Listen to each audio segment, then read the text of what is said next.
Nice launch trajectory countdown net. Pad is clear. 10, 9, 8. Launch auto sequence 7, has started. 6, 5, 4, 3, 2, 1. Go for launch.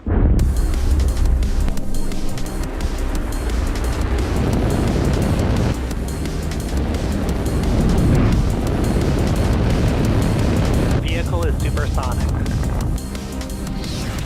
Stage separation confirmed. Dragon, separation confirmed.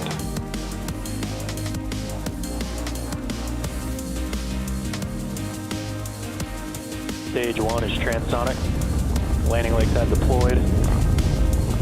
And Falcon 9 has landed.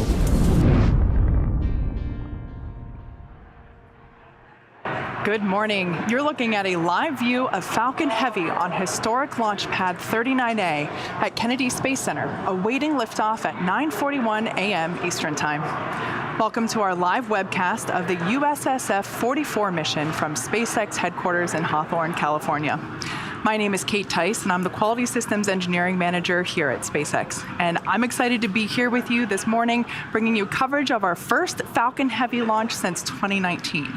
Today's mission is a national security space launch for the United States Space Force and marks our 4th Falcon Heavy mission of all time and our 50th overall launch of 2022. When we first flew Falcon Heavy over 4 years ago, we sent Starman on a journey to space in a Tesla Roadster. After that demonstration mission in 2018, we launched 2 operational missions the following year with the Arabsat 6A and STP-2 payloads. Today's mission will be SpaceX's 3rd overall operational Falcon Heavy mission and our 2nd launching a U.S. government satellite, first being STP-2. USSF 44 will launch into a geosynchronous Earth orbit from Launch Complex 39A in Florida, which, as you can kind of see there through the fog on your screen. At our customer's request, we will not be showing views of the payload, so we'll be ending our webcast just after our Falcon 9 side boosters make their way back to land on LZ1 and LZ2, a little past the T+8 minute mark into flight. Now, as I mentioned before, it is a little foggy there at pad 39A.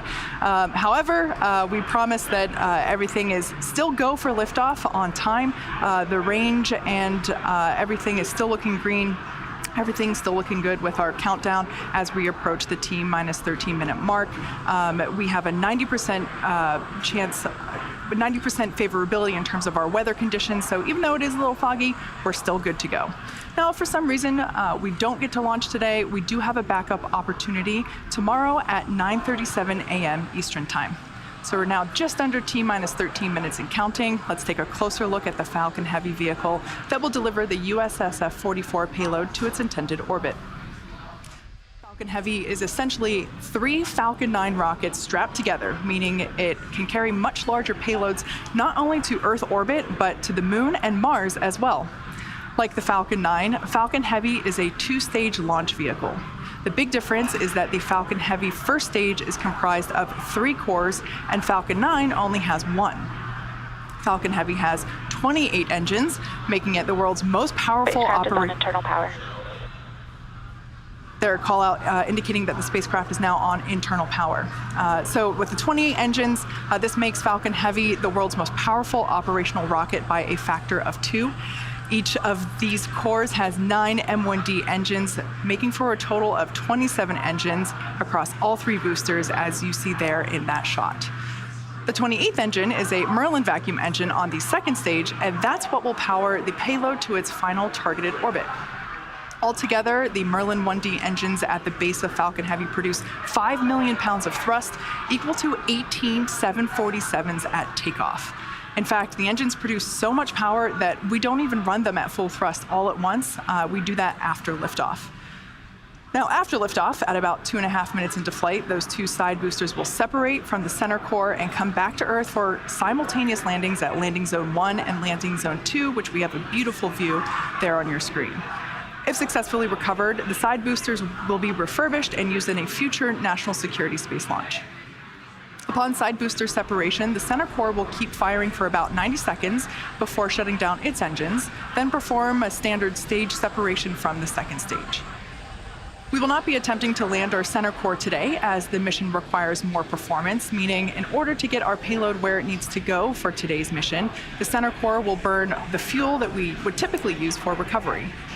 For those of you looking closely, even though it is a little foggy, that's why you don't see any landing legs or grid fins on the center core. We'll probably get a better view of that after liftoff.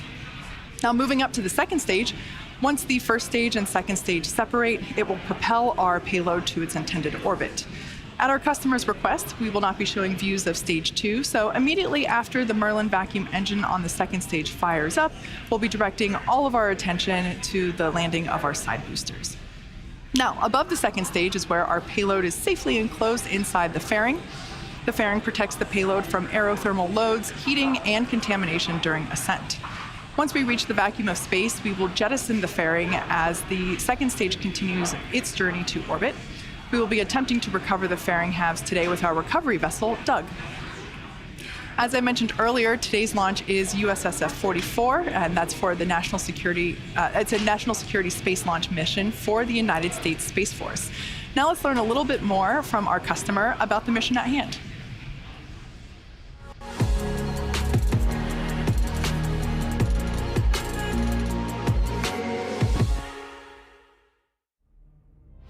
We depend on space every day to support our way of life, our supply chain, financial systems, weather tracking, and power grids, as well as air, land, and maritime infrastructure.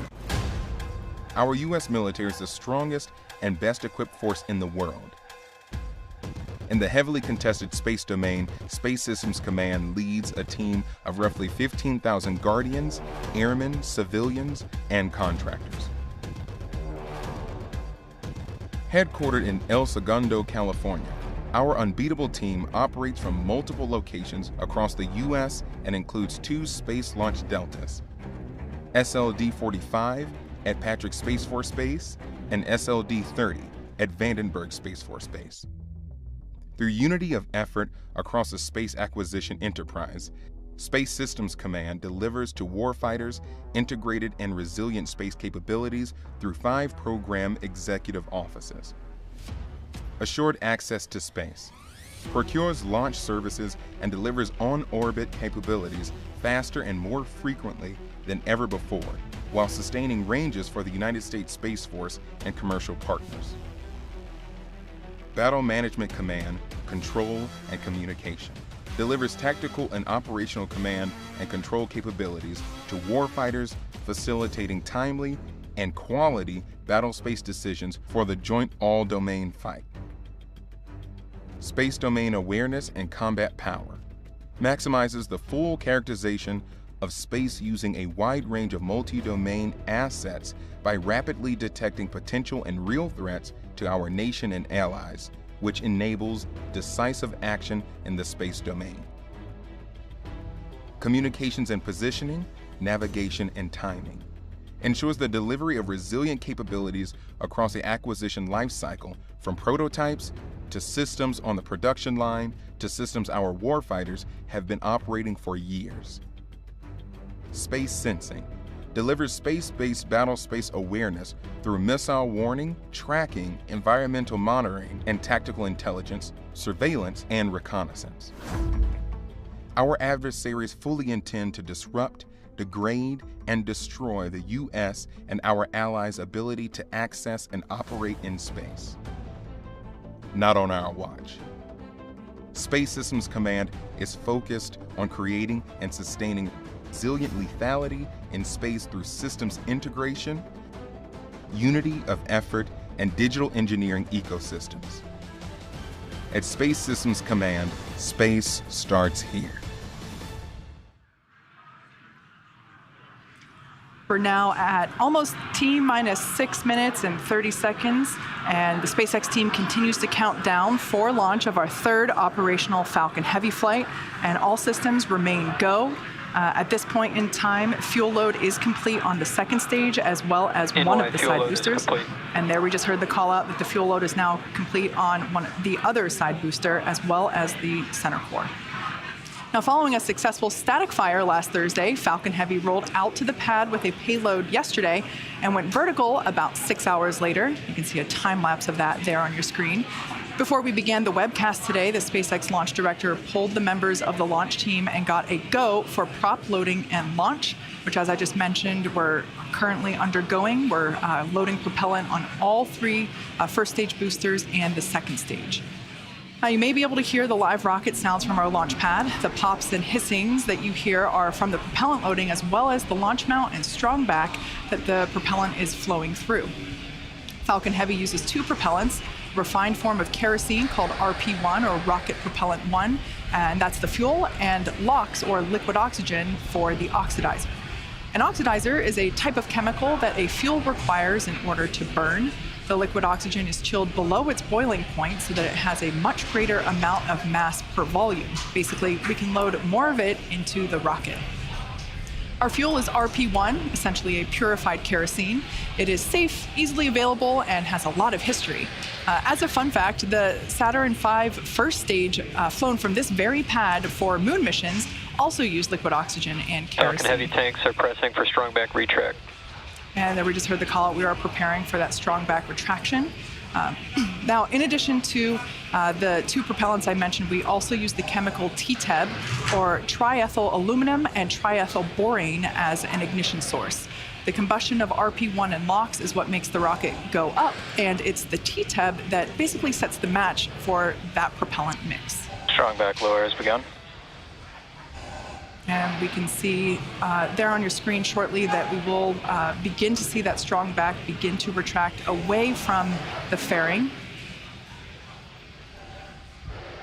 In preparation for that retraction, the clamp arms around the second stage opened, and that allows the strong back to recline away from the vehicle. Now, as I mentioned earlier, this is our first Falcon Heavy flight in 3 years, and a lot will happen in the first 4 minutes of flight. First, we will light the two side boosters, followed by the center core. Then, about 40 seconds after liftoff, we will decrease power on the two side boosters in preparation for max Q, after which Falcon Heavy will then throttle back. NY LOX load is complete. So there we heard the call out that one of the side boosters is now complete with its LOX load, fully loaded with all of its propellants. Then it looks like we can see that strong back retraction happening now. PY LOX load is complete. We are now fully loaded with LOX on the other side booster. So 2 minutes into flight, we will again reduce thrust on the two side boosters, this time to decrease forces on the rocket structure overall. The vehicle at that point in time will be much lighter, but the thrust remains constant. At 2.5 minutes into flight, we fully turn off the side boosters with the booster engine cutoff, or BECO. This pneumatic Stage 1 LOX load is complete. And there we heard the call out, stage 1 LOX load is complete. So at this point in time, both side boosters and the center core are now fully loaded with its liquid oxygen and RP1. Once clear of the side boosters, the center core will throttle up to full power and until the center core shuts down with main engine cutoff, or MECO, and then separate from the second stage around the 4-minute mark. From that point on, very similar to Falcon 9 mission, side boosters will be making their way back to Earth for recovery. The fairing will separate, and the second stage will take the USSF 44 payload out into space. Just as a quick reminder, at the request of our customer, we won't be showing views of the payload, so we'll be ending the webcast just after our side boosters make their way back to land at LZ1 and LZ2, and that will be a little after the T+8-minute mark into flight. Stage 2 LOX load is complete.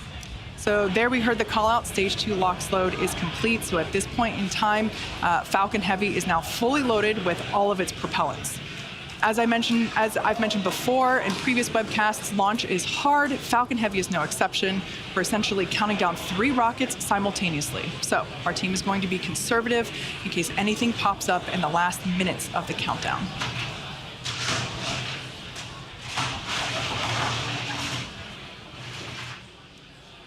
In addition to the fog around the launch pad, we can see some of the white clouds there around the vehicle. Totally normal. That's just the liquid oxygen basically ground gas closeouts. Vaporizing as it comes into contact with the ambient air. Now that those closeouts are complete, as we just heard that call out, we should see more of that.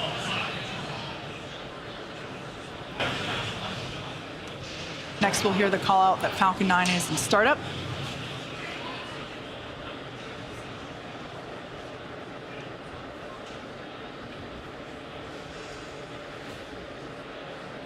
Falcon Heavy is in startup. All right, at this point in time, Falcon Heavy's onboard flight computers have taken over the launch countdown. Great view of the base of Falcon Heavy there.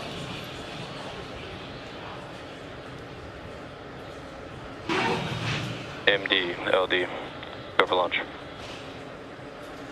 LD, this is the MD. The MD is go for launch.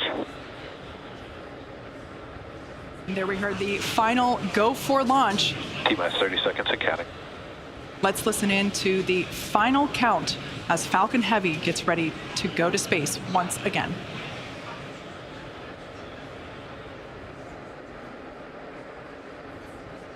T-minus 15 seconds and counting.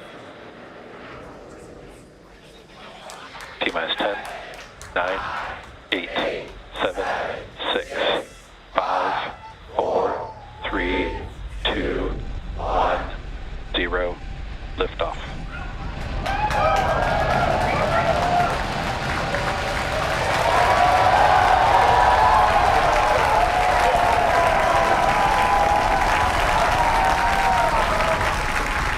Vehicle is pitching downrange.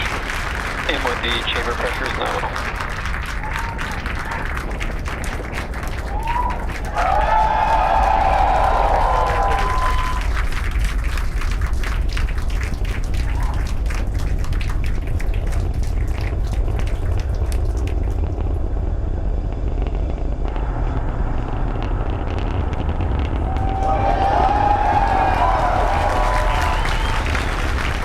Nominal power and telemetry. Pounds of thrust. Headed to space. We've throttled down in preparation for max Q, moment of peak mechanical stress on the rocket. Falcon Heavy is supersonic. There we just heard the call out that the vehicle is now traveling faster than the speed of sound. What a beautiful sight.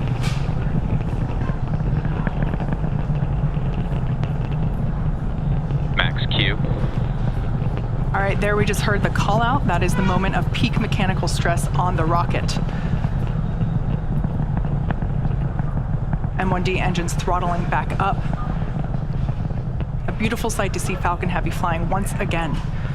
Shortly we'll hear the call out for MVAC chill, indicating that the second stage is prepping the MVAC engine. Vehicle is following a nominal trajectory.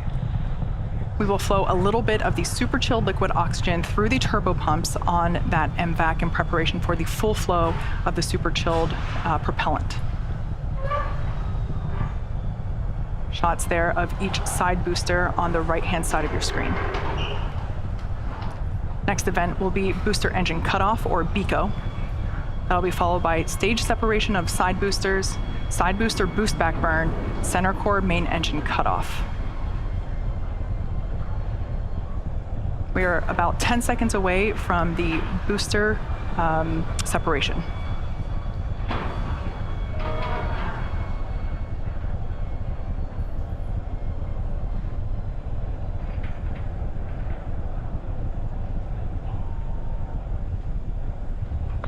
Side core shutdown. Booster separation confirmed.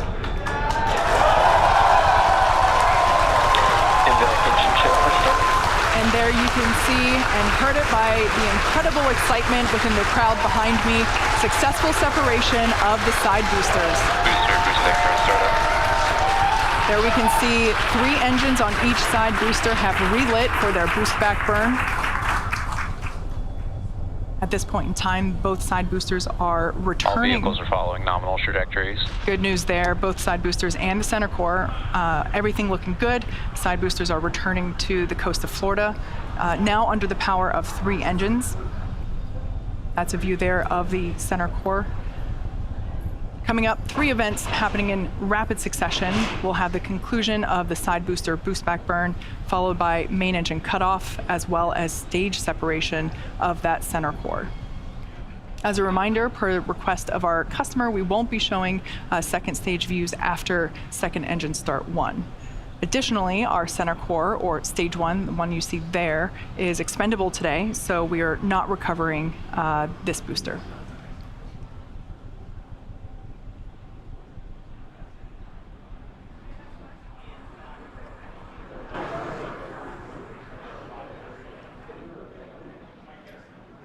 Boost backburn shutdown. Nico. Stage separation confirmed.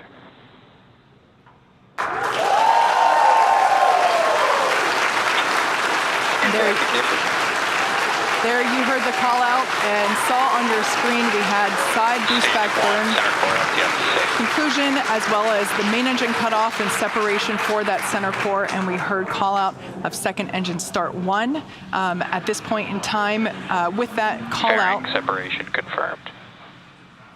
we will wrap our coverage pertaining to the second stage, keeping our focus on the All side vehicles boosters, continue to follow nominal trajectories. which you see there. Unfortunately, looks like Acquisition of signal, Bermuda. the cameras on those side boosters are a little fogged over. We heard confirmation of successful fairing separation. While second stage continues on its journey, the fairing halves will fall back to Earth, where we will attempt to recover them using our recovery vessel, Doug.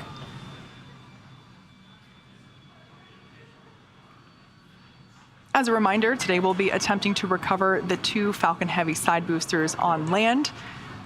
You can sort of make out some cloud coverage there in the background camera. We'll bring that back to you whenever we're able. Now, in just a few minutes, the side boosters will execute an entry burn followed by a landing burn. Both burns are meant to slow the side boosters down rapidly before landing. At the time of separation, the side boosters were traveling slow enough to turn around and make their way back to land at our side-by-side landing pads. If we have successful landings today, it will mark the 150th and 151st successful landing of an orbital class rocket. As I mentioned earlier, center core is going to be expended, and we are not attempting to recover it. This allows us to utilize All vehicles continue to follow nominal trajectories. Allows us to utilize all the propellant on board and deliver peak performance for the payload delivery. On the left-hand side of your screen is a live view of Hawthorne Mission Control here at SpaceX headquarters. We're about 30 seconds away from the entry burn for the 2 side boosters. There on the top and bottom of the right-hand side of your screen.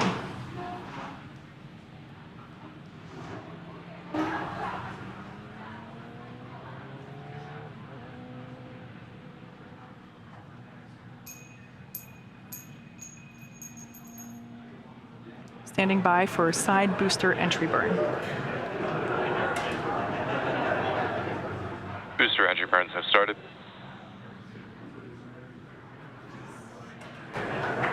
There we heard the call out that the booster entry burn has begun. Booster entry burn shutdown.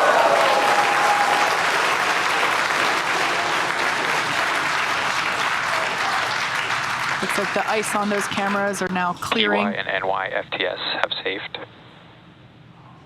All vehicles continue to follow nominal trajectories.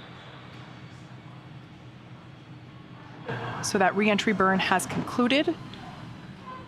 We're expecting the landing burn to begin in about 30 seconds. The entry burn intended to slow the vehicles down significantly as they re-enter the Earth's atmosphere. Amazing tracking cam views of the boosters as they return to landing zone 1 and 2. We can see the grid fins there. Both side boosters transonic. Stage 2 FTS is saved. Stage 2 is in terminal guidance. We can see those grid fins steering the boosters for a precise landing. Again, we're attempting Booster landing. Landing zone 1 and 2.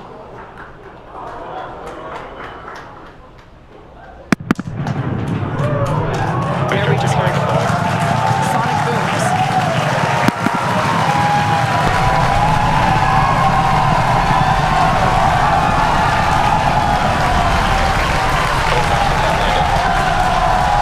And there you have it. As indicated by the enormous cheers, we have successfully landed both Falcon Heavy side boosters at landing zone 1 and landing zone 2. What an incredible sight. Nominal parking orbit. With these 2 side boosters, this marks the 150th and 151st overall successful landing of an orbital class rocket. This is the 21st landing at landing zone 1 and the 4th landing at landing zone 2. And with successful confirmation of our side boosters landing, that will bring today's webcast to a close. We'd like to thank the United States Space Force for entrusting us with today's mission. Thank you to the Range and FAA for licensing today's launch. And we'd like to thank all of our viewers for tuning in for an exciting morning. Now, if you're interested, head over to our website and social media platforms for updates on our next missions and milestones. Hope to see you soon. Enjoy the rest of your day.